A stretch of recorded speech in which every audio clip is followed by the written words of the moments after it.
In this video on how to construct the SumoBot, I want to show you the steps necessary to prepare your printed circuit board. The board first of all needs to be cut to size, and then we need to deoxidize all the traces with steel wool. Then we need to tin the board, and then we need to drill all the necessary holes. When it's time to drill your board, all the holes can be drilled with the 1/32 inch drill bit. However, these holes that I've marked with red marker need to be slightly larger. So the component leads for these components are just slightly larger than 1/32. So you need to go back in there with the drill bit and just open them up a little bit to make sure that the components do fit. These larger holes are for the nuts and bolts that mount this to the chassis. So there's actually 6 holes that we use for mounting. The larger 4 holes are access point holes.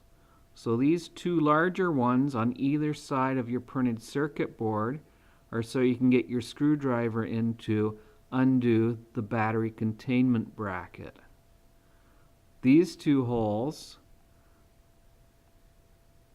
are positioned close to the screw terminals,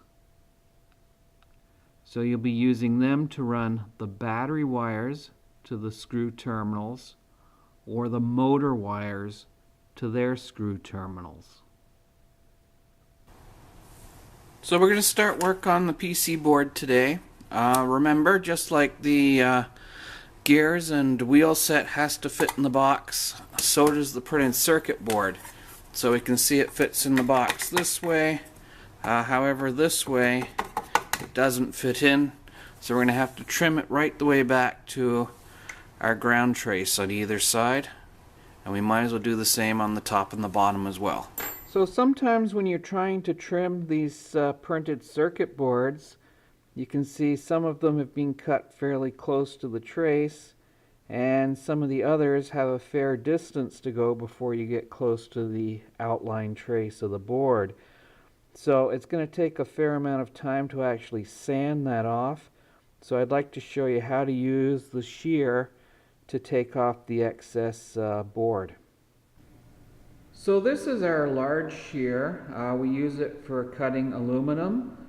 Do not use it for your printed circuit boards because it will crush them and destroy them. So this is our small shear for our printed circuit boards. You can see it's open right now. Do not put your fingers under there because you will cut them off. This is a very sharp blade along here. And this is the handle that brings the whole blade down, and it will trim your printed circuit board. Now the thing to keep in mind with printed circuit boards is that they're actually made of fiberglass, and the key word in there being glass. So if you trim too close to the line, you actually get a crushing effect and the trace will fall off of the line. So you want to cut back just a little bit before the trace. So this is our printed circuit board. It's lined up in the shear, and I just want to remind you that the trace is just a little bit behind the edge where it's going to be cut. So when you bring the handle down, check and make sure that the blade does come just in front of the trace. You don't want it coming down on the trace, because once you've cut the board, that's the cut done. So make sure that you hold on very tight to your board, because as we bring the blade down, it's going to have a tendency to pull the board towards the cutting edge.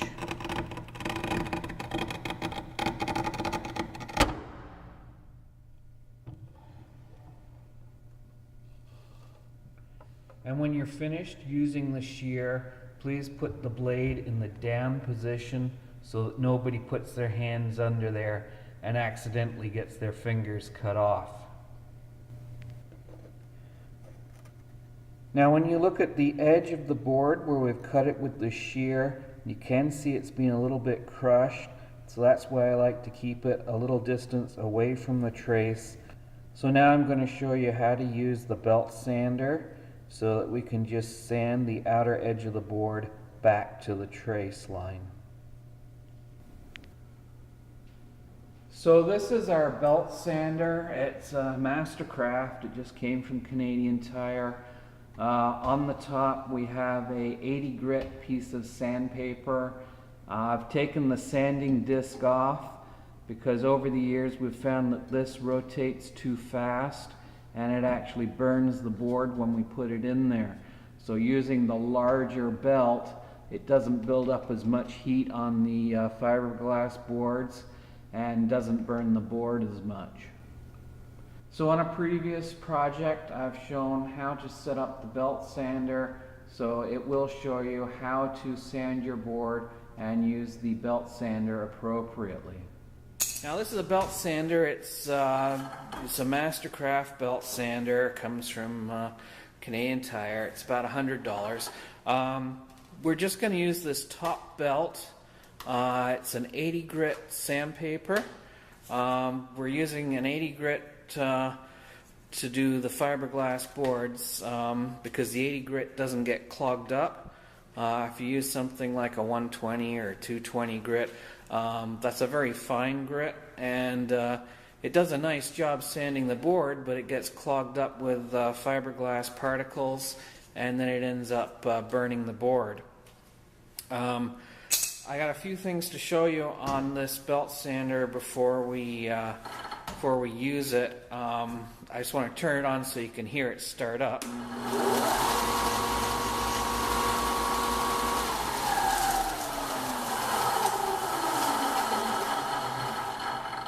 So you can hear it makes a fair amount of noise.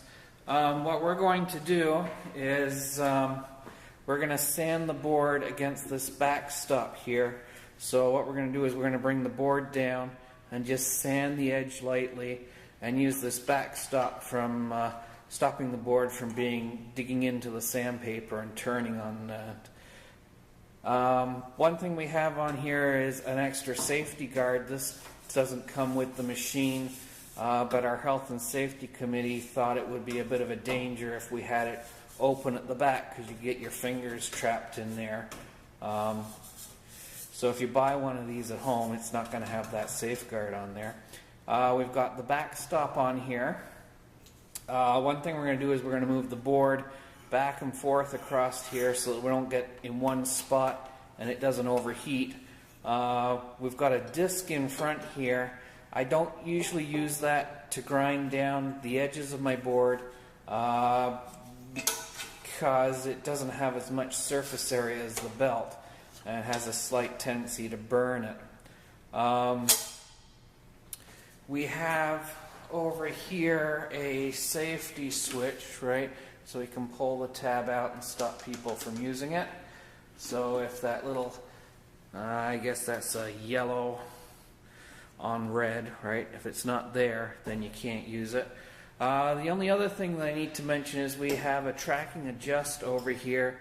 So I'm going to bring the camera around and show you how to adjust the tracking on it. We have a nut on here and we have an adjustment. So this adjustment here will allow us to move the belt back and forth.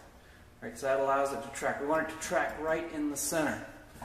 I'm going to turn it on. I'm going to undo the lock nut and I'm going to adjust it back and forth so you can see that it actually moves when we adjust it.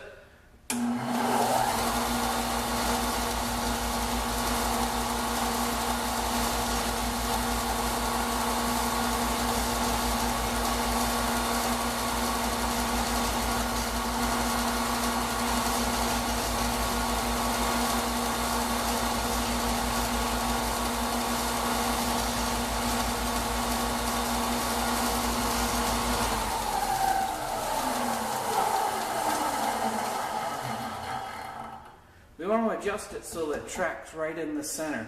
If it moves too far to one side, it's going to get stuck and try and go off the edge here, and then it's going to start to, smoke's going to come out of the motor. Same thing as if it comes over too far this side. So if you don't feel comfortable adjusting this, just shut the machine off and give me a call and I'll come in and fix it for you. Okay, so the next thing I'm going to do now is I'm going to sand the edge of my board. And like I said, I'm going to leave about a trace width all the way around. It's going to be too noisy to actually comment on what I'm doing. So basically I'm going to hold it down, I'm going to move it back and forth until it looks about right. The dust is going to build up on here, so I'm just going to wipe it with my finger and maybe sand a little bit more and then turn it to the next side and the next side and the next side. Okay, so if you just watch, hopefully you can pick up some tips as we go along here.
One thing that you're going to note with these boards is once you've sanded them, you're going to have some rough edges on them.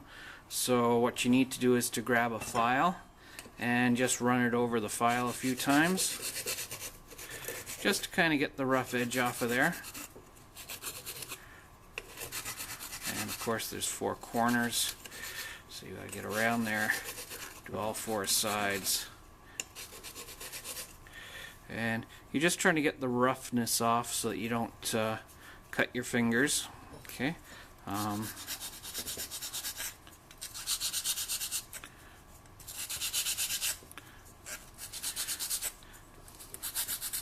The rough parts tend to have a tendency to be more towards the back than the front.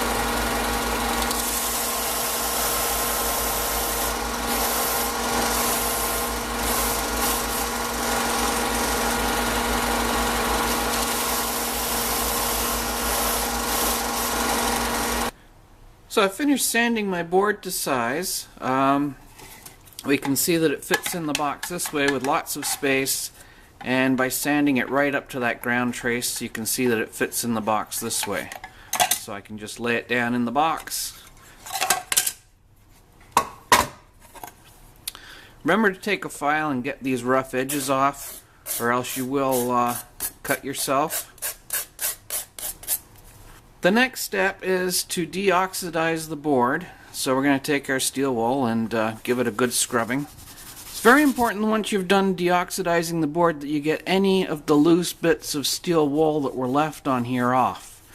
Because if you put the flux on here and there's little pieces of steel wool, it will short many of these traces together.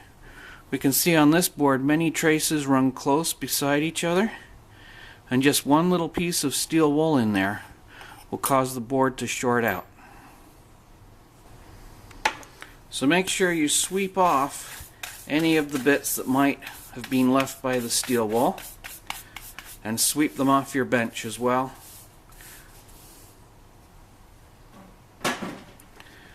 Now we're ready to apply the flux. We're using Kester 2331ZX water soluble flux, so apply liberally.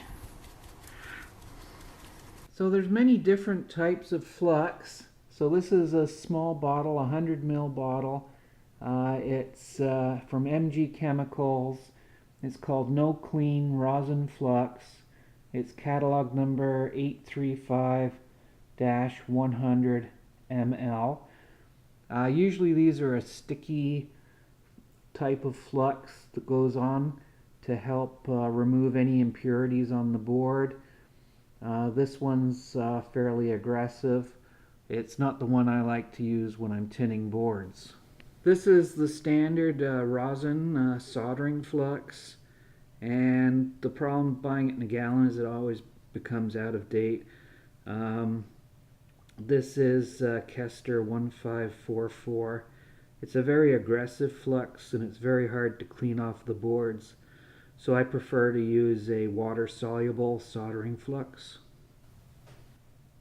So this is typically the flux that I purchase for tinning boards. It's a water-soluble soldering flux. It's from Kester. It's 2331-ZX, and we purchase it from Electrosonic. The only thing wrong with it is it has a due date, and you can see the due date on this is the 22nd of February 2012, and we're now in 2018. So it takes me a long time to go through a gallon of this flux, but the nice thing about it is when it's on the board, the solder flows freely, and then you can just wash it off with water when you're done. And you want to tin the board while the flux is wet. We need to apply a small bit of solder, and from here we just start tinning the board.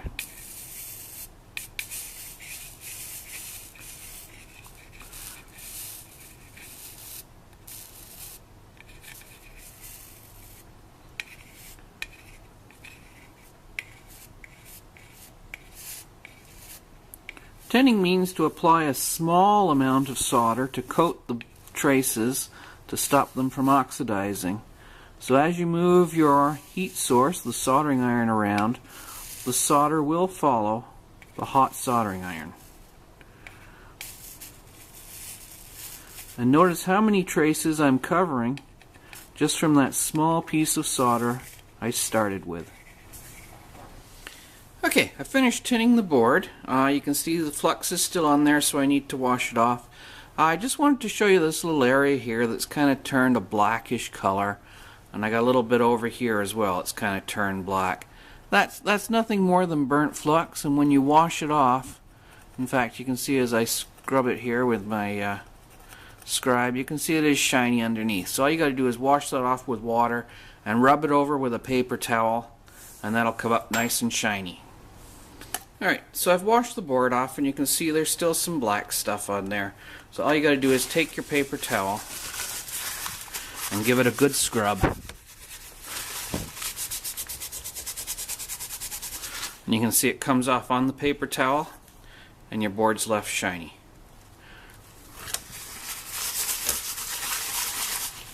So when we get a bit of flux on the board that doesn't come off with water and scrubbing, we use a product called BioClean. It's Kester 5768. You do have to dilute it. I usually dilute it something like 10:1. And we use a brush, and we just kind of put this on and scrub it off of the board, and then rinse it with water. So for removing burnt-on flux or flux that stubbornly can't be removed with our BioClean, we use a product from MG Chemicals called Heavy Duty Flux Remover. It says it aggressively dissolves all types of flux, including burnt-on flux. There is a warning here, however. It is harmful to some plastics, so make sure you don't get any of this spray on top of your board, getting into any IC sockets or potentiometers, because it could dissolve some of that plastic away and the part will no longer function. So the next step is to take your scribe and tap out all the holes. So that's probably going to take you a little while to do that.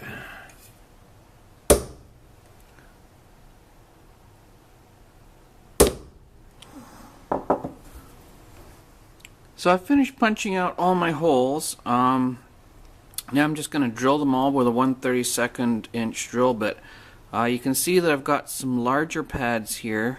They're going to be drilled out with a larger drill bit later, but for now I'm just going to do them all with a 1/32 inch drill bit. The things like these pads here, right? This happens to be where the voltage regulator goes. We need to make little slots across here. But I don't need to punch other holes in here. It's just a little slot. Just wiggle it back and forth under the drill bit. So I'll show you that when I get to it. So I'm going to put in my 1/32 inch drill bit, and I just want to remind everybody that when you're tightening up the chuck, you do have to press this button in, right? And that will lock it, and then you can just go in here and tighten up your bit. And then give it a spin to make sure that it does spin in one location, doesn't wobble all over the place. So I'm just going to bring my board in, and I'm going to drill all my holes 1/32 inch.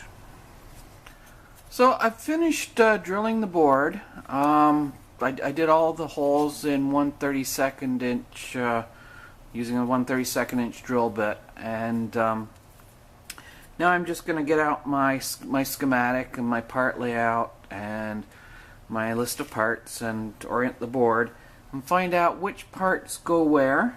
As you can see, most of the parts use a standard leg size, so they'll fit in the 1/32 inch hole. These 1, 2, 3, 4 holes here are for these nuts and bolts, and we're going to need to use a slightly larger drill bit to get them through the board. Then you can see on here I have 4 fairly large holes. 2 of them are to route the wires from the bottom of the chassis up into the PC board, and the other 2 are for the battery mounting bracket, so you can get to the screw and undo it with the PC board mounted on top. So for these large holes, I'm going to use a 1/4 inch drill bit. Obviously these 2 drill bits will not fit in our Dremel drill, so we'll need to go down and use the large drill press in the fabrication room. I have here a voltage regulator, and that needs to go into these holes here, and I don't know if you can see clearly, but you can see they're more of a slotted rather than a pin, so I'm just going to use my regular drill bit and go back and forth and slot those holes. Most of the other parts seem to use standard legs. This is our infrared detector, and it goes in here, and even though I've given bigger pads for it, it still fits in there, and the bigger pads are just to give it some strain relief. If it moves back and forth, it won't pull the pad off. So the only other one that I need to worry about is the switch, and that seems to be more of a slotted leg too, so I'm going to slot these holes here. So this is the voltage regulator.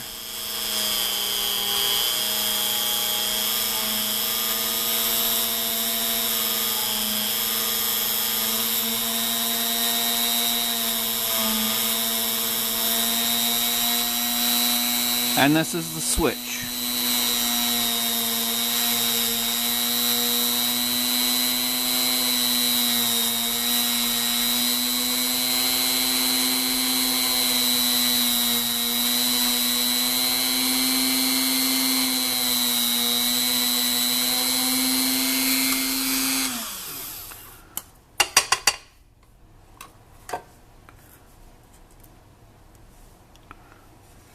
So we'll try the voltage regulator, and it seems to slide in okay.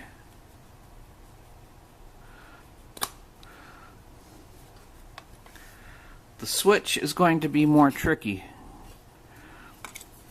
Remember, the switch goes in from this side.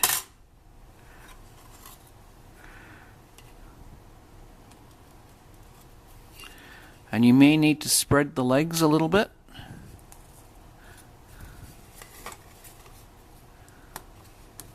That seems to fit in okay. In order to program the PIC chip that we've got on our SumoBot, we're going to be using the Picket 3 programmer from Microchip, and it has a connector on here, so we need to have the appropriate connector, and we need to place this on our PC board. It goes into these holes here, and it's slightly larger than the hole that we've drilled for it. So what we're going to do is we're going to put it in the drill and just give it a little round.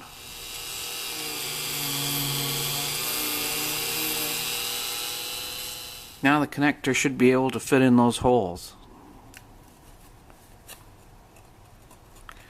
Remember, don't use a lot of force because you could damage the pads. You notice I'm pushing it in on the pad side just to make sure that those holes are the right size. If you push it in from the component side, if any of these pins catch on those pads, you'll push the pad right off the board. So once the holes are the right size, you can try pushing the connector on. And you can see they just poke through on the other side. And on here fits your Picket 3 PIC programmer.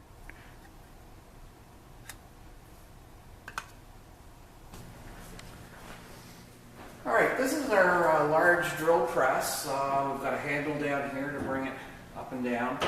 It's kind of important that you have some blocks of wood underneath. And we're going to place our drill bit in here, and it's a two-part keyless chuck, so just open it up a bit and then tighten it down. Now it's very important that when you bring this drill bit down, it makes contact. So what we need to do is to hire the table, so you can unlock it from the back and then crank the handle up to an appropriate level so that this comes down and makes contact with the wood, and then lock it into place. While drilling, it's very important that the bit comes down and goes through the center of the hole, because now we're using a larger drill bit and it can do more damage.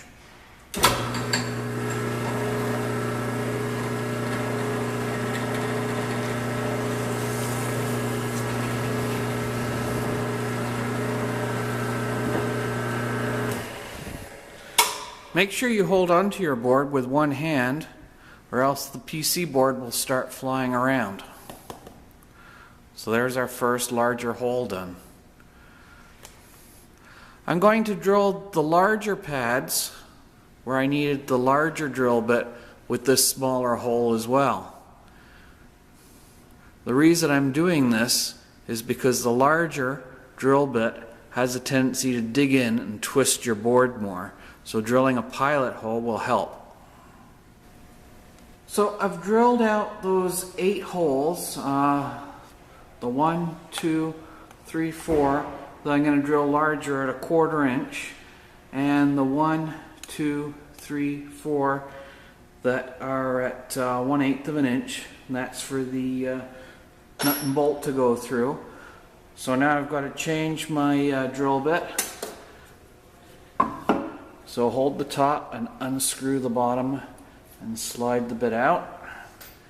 That's the 1/8 inch out.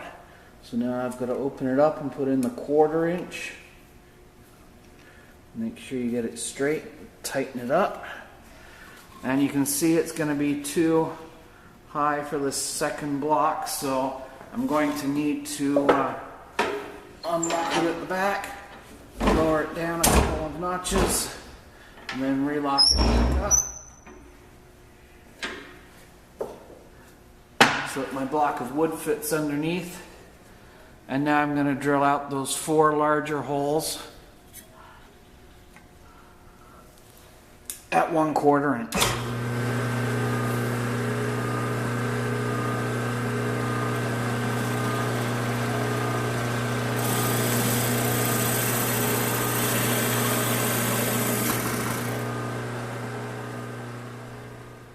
Now I just wanted to stop and show you how close to the traces that 1/4 inch drill bit gets. So you need to be very careful. The other one here is going to be close as well. Let's recap what we've accomplished so far. Number 1, I trimmed the board so it fits in a 10 centimeter by 10 centimeter box. I've used steel wool to deoxidize the board and then put on a light layer of water-soluble flux. I then tinned the board with a light layer of solder. I then drilled the board with our 1/32 inch drill bit. I did all the holes with the 1/32 inch drill bit. Then I got my parts out and decided which parts needed larger holes. And I found for the voltage regulator, I really needed to slot those holes for the voltage regulator. So I just put the board back under the drill and tilted it back and forth. The same thing needed to be done with the switch. So for those 4 legs, I put it back under the drill and tilted the board. I then had this pin connector that I needed for programming the PIC chip. So I needed to make the holes just slightly bigger, but round. I then drilled my other 8 holes so that the nut and bolt would go through, and I drilled them at 1/8 of an inch.